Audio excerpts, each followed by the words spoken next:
Dear friends, अपने जो NCERT का चैप्टर है, चैप्टर का नाम है रेस्पिरेशन।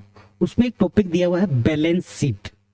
ठीक है, तो उस बैलेंस शीट ये टॉपिक ये क्या बताना चाहता है, ये बताना चाहता है कि जब ग्लूकोज कंप्लीट ऑक्सीडाइज हो जाता है तो आप एटीपी को कैसे काउंट करोगे। तो मैं ग्लूकोज से जो एटीपी बनती है उनको मैं काउंट करना आपको बता रहा हूँ, कैसे आप काउंट करोगे।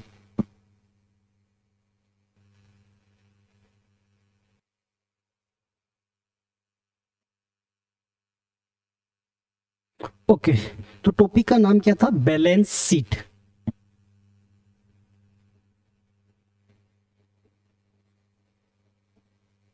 बैलेंस शीट ये एक टॉपिक दे रखा है एनसीईआरटी में। ये क्या बताना चाहता है कि जब ग्लूकोज कंप्लीट ऑक्सीडाइज हो जाता है, ग्लूकोज कंप्लीट ऑक्सीडाइज होता है तो उससे कितना एटीपी बनता है, ये हमें ये बताता है।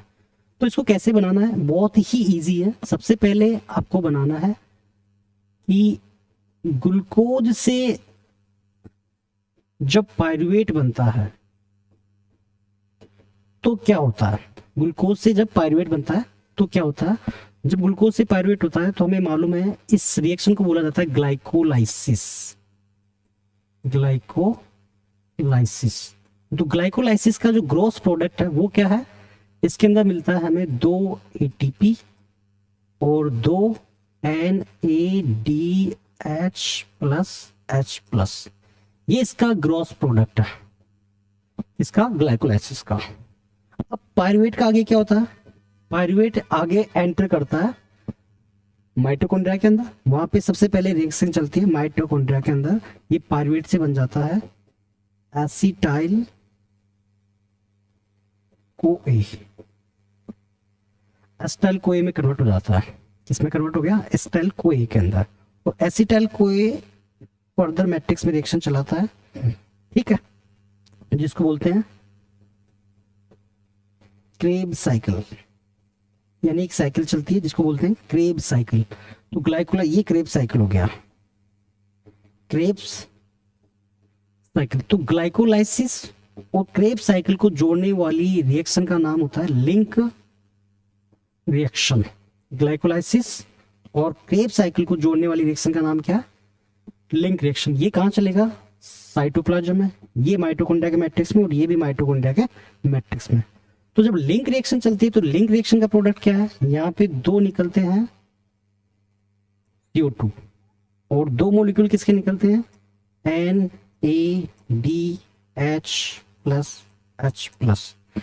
जब एसिटाइल है, एक ग्लूकोज से बनते हैं 2 पायरुवेट, 2 पायरुवेट से बन जाते हैं 2 एसिटाइल कोए। ठीक है, तो 2 एसिटाइल कोए कंप्लीट ऑक्सीडाइज होते हैं। तो ये क्रेब्स साइकिल कितनी बार चलता है, क्रेब्स साइकिल भी 2 बार चलेगा।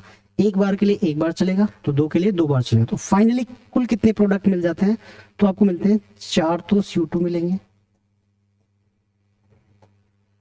6 मिलते हैं NADH प्लस H प्लस, 2 मिलते हैं FADH2 और 1 मिलता है आपको GTP, जिससे भी फाइनली अपन क्या बना लेते हैं ATP में, इसको भी कन्वर्ट कर लिया जाता है। अब फाइनली अपन काउंट करते हैं कि कितना ATP बना। देखो 2 ATP यहाँ पे बन गए, एक से कितने बनते हैं, एक से बनते हैं 3, एक से कितने बनेंगे 3, तो 2 से कितने बन जाएंगे 6 यहाँ पे बन जाएंगे। इससे कितने बन जाएंगे 6, इससे कितने बन जाएंगे 6 18, यहाँ पे बन जाएंगे 18 ATP। इससे कितने बन जाएंगे, इससे बनते हैं, ये 2 बार चलेगा ना, ये भी 2 बनेंगे, तो इससे बन जाएंगे 4 ATP। 1 ATP यहाँ पर है। अब इसको काउंट कर लो, तो ये हो गया 6 6 12, 12 2 14, ये 15 हो गया। और इसको टोटल काउंट करोगे तो आपके पास ATP हो जाएंगे 38।